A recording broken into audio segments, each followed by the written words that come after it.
Hello everyone, welcome to today's section. Last time we have seen about modules and some of its definitions, examples, and about homomorphism of our module homomorphism. So today we are going to see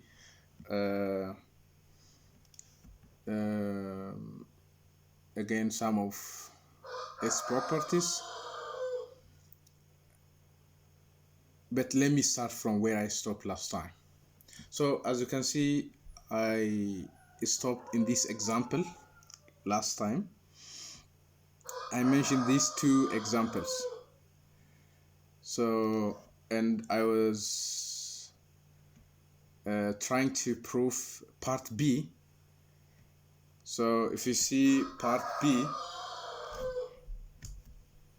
it says let M be another module and let X element of M, then the set this generated by X, which is a set of all Rx plus Nx, where R is an element of R and N element of Z. Then this set X is an R module of M, an R module of M. So now to see this, I have mentioned this proof. Now today, I want to, explain this in more detail. So the first part is let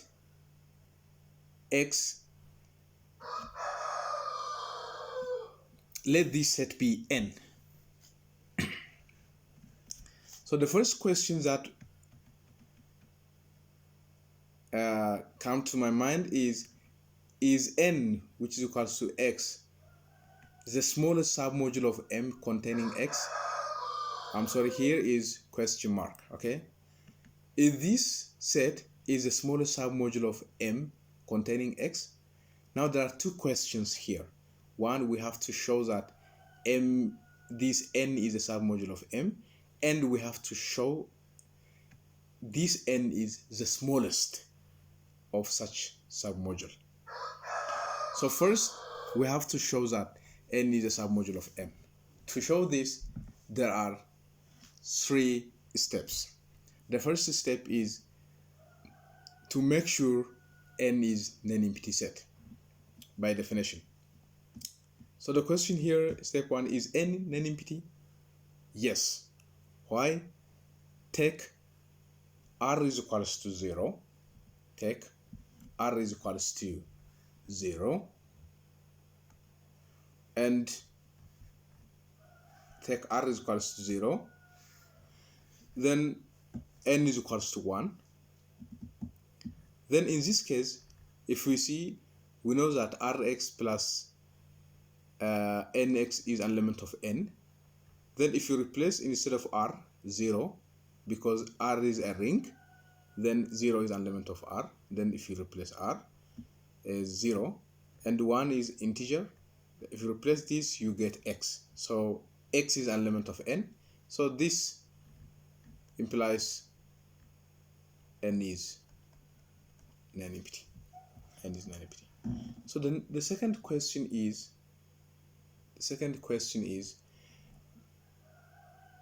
I'm sorry, I said does. This part is do y1, y1,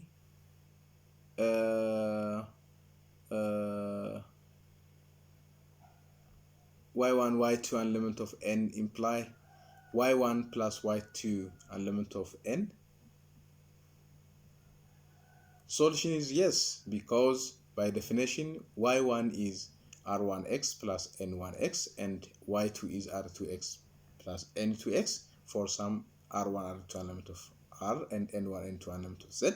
Then y1 plus y2 is, you see that when you add these two, we have r1 plus r2 in common x and n1 plus n2 in common x. So this is element of n, because you can let this as a new r prime, and this one is n prime. This is exactly r prime x plus n prime x, which is element of n. Now the next step is scalar multiplication. Does r element of r imply ry1 element of n, where y1 is given as above? Yes. Why? Since ry1 is equals to r of r1x plus n1x, so you can easily apply the product rule.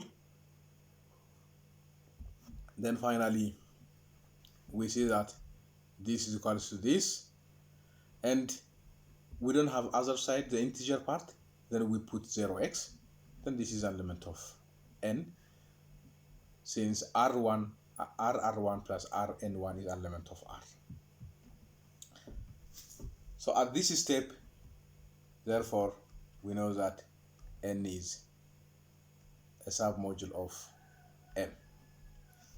Now the next step is n the smallest submodule containing x? Is there any other module which contain x? Is there any other module? There is no. N is the smallest, because let C be any submodule of M containing x, and let alpha is an element of n. Then alpha is written as rx plus nx. You see, since C is an R submodule, this Rx and Nx is an element of C, which implies the sum is also in C, which implies alpha is in C. Since alpha is already in N is a subset of C. This shows N is the smallest submodule containing X.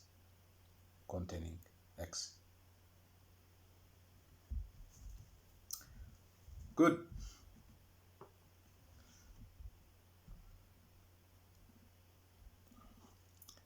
So the next theorem says arbitrary intersection of submodule of M is again an R submodule of M. So if you take any two M1 and M2, which is a submodule of M, then if you take intersection of this M2, again is a submodule of M. So similarly, if we take family of Mi, where I is indexed with I, then this is again submodule of M.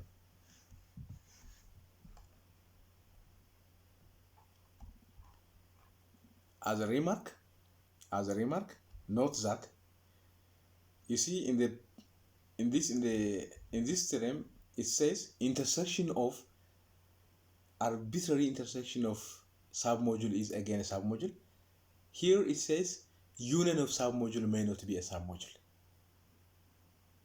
This is, in fact, as in the case of subgroups, for any submodules n and k of another submodule, another module m, the union is a submodule of m if and only if this condition holds. So the union cannot be a submodule, may not be a submodule.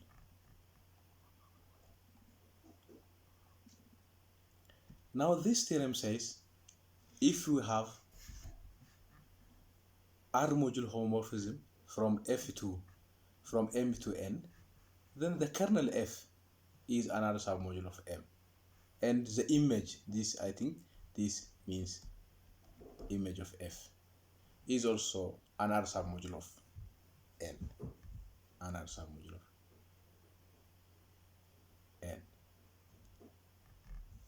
Good.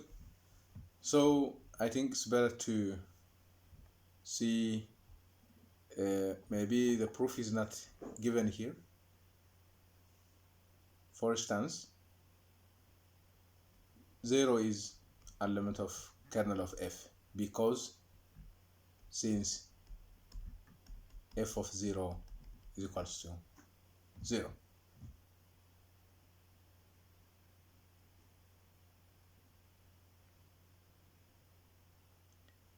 Okay, then this shows kernel of F is different from empty. This is step 1. Our step 2 is take any two element of kernel of F, then show that A plus B is an element of kernel of F. To see this, consider F of A plus B. Since F is R module homomorphism, this is equal to F of A plus F of B. Since A is an element of the kernel,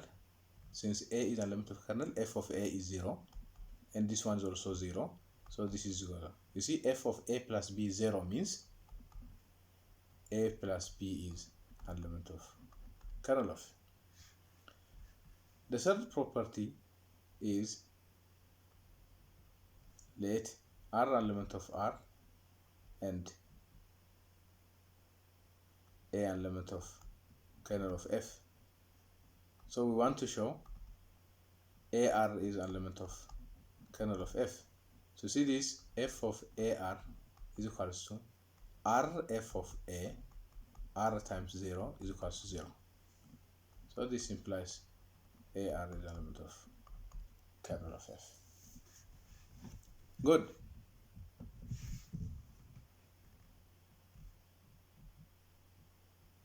So this is step.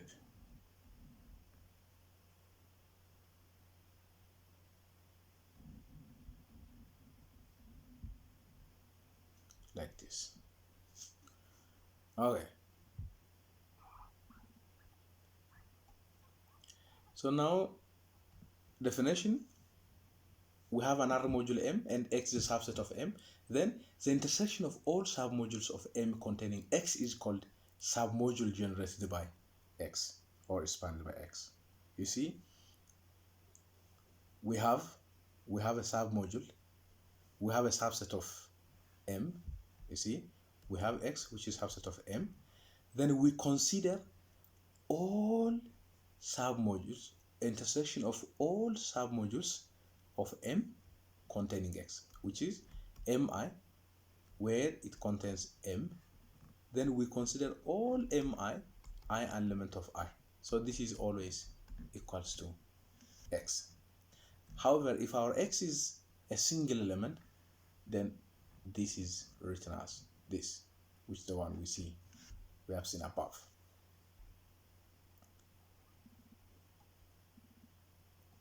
So if let M be another module, then if you have a finite set x1 up to xn, finite subset of M, then the submodule generated by X is denoted by this. Then we write like this too. We can also write like this. So this single, we will see in future, we call this cyclic submodule. Each this for each I.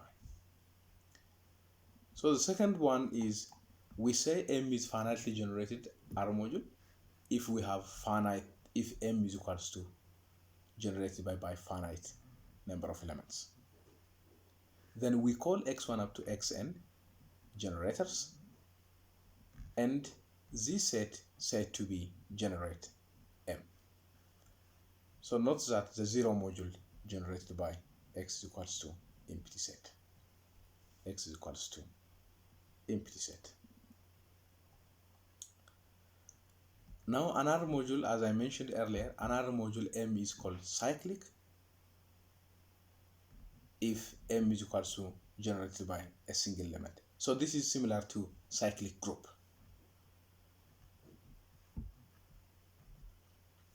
Theorem: let R be a ring, M is R module, X is a subset of M, and we have a family of submodules of M and M element of capital M.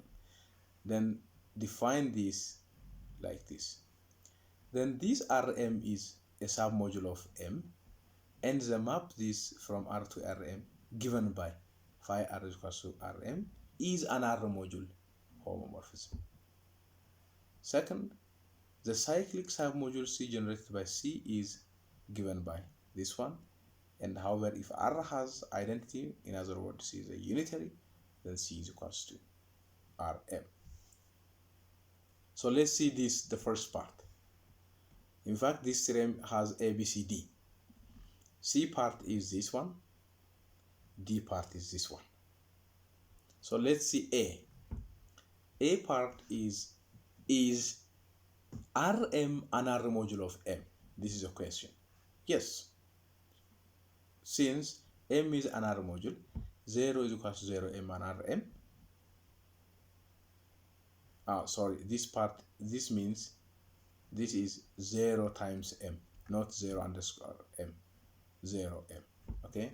0 is equal to 0 M, and limit of Rm implies, okay, Rm is, different from empty. Now we have x, y, and limit of Rm, then we write like this, okay, for some R1 and R2, and limit of R. Now if you add x and y, R1m plus R2m, so this is this, because m is another module. Then since R1 plus R2 element of R, then this is element of Rm. Another one is if R element of R, then Rx is R1m, R1m, Rm. So this shows Rm is some module of M. So the next part is, it says, is this map R module homomorphism? Yes. Let Rs be elements of R. Then if you add psi of R plus S, by definition, because the definition here, it says, you see, the definition of psi R is Rm, okay? So R plus Sm, where this is because R is this M is another module, then this is Rm plus Sm. But Rm is phi R, Sm is phi S. Then psi of R plus S is psi R plus phi S. The product RSM, R of Sm, where Sm is R of phi S.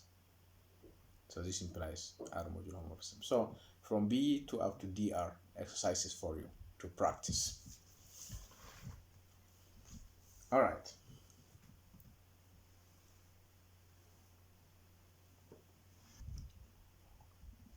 Factor module. So we have seen factor ring, factor group, okay, or quotient group and quotient ring. So modules has also factor or quotient module or factor module.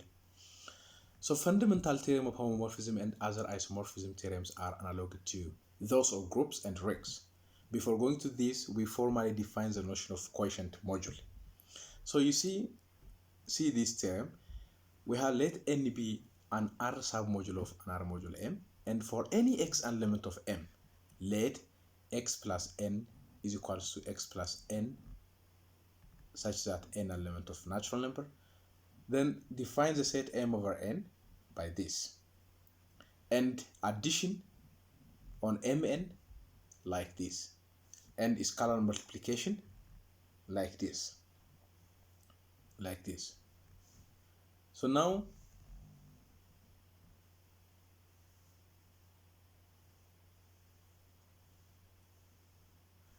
we want to show this set form another module. As a solution, the first thing that we have to do is our addition and scalar multiplication in Mn well defined. So we have to show this. Yes, addition in Mn is well defined, because since n is a subgroup of abelian group M, two cosets in here are equal, that is x plus n is equal to y plus n, if and only if x minus y is an element of n. Moreover, two cosets are either equal or disjoint. So like these, either equal or x plus n as a set, y plus n must be empty. So we have a cosets. So if you have two different cosets, I mean, this is like x bar intersection y bar is empty, or x bar is equals to y bar. So this shows the operation addition on Mn is well defined, and Mn, M slash n with addition is abelian group, where this addition is as defined here, as defined like this, like this. Now the next question is scalar multiplication. Okay, scalar multiplication also is well defined. Why? For any x, y, m element of m and r element of r, if this is equal, as I said, this you can multiply with any element of r like this, which is again in n because n is a submodule. Then this ax plus n, an plus ay plus this one. So this is, you see, a of x plus the whole n, a of y plus the whole n. So as an exercise, consider a map from R cross M mod n to M mod n given by like this, R of M plus n to Rm plus n. Shows that whether the three axioms of modules are satisfied. Hence, M mod n is an R module. Another module. So you only have to show the three axioms. So the three axioms, so it's like, as I said, I mean the three axioms is R with M plus N is equals to Rm plus Rn, R plus S of M is equals to Rm plus Sm, and Rsm is equals to Rsm. So we know by definition these axioms. So we have to check this. Okay, so the R module M mod n defined above is called quotient R module, or simply we call it quotient module. I mean the one we call it instead of factor module or quotient module.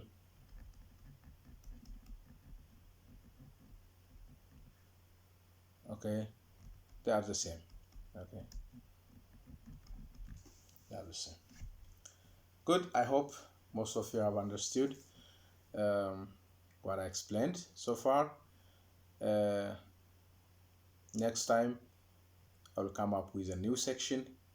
So it's enough for today here. I wish you a happy new year. Thank you.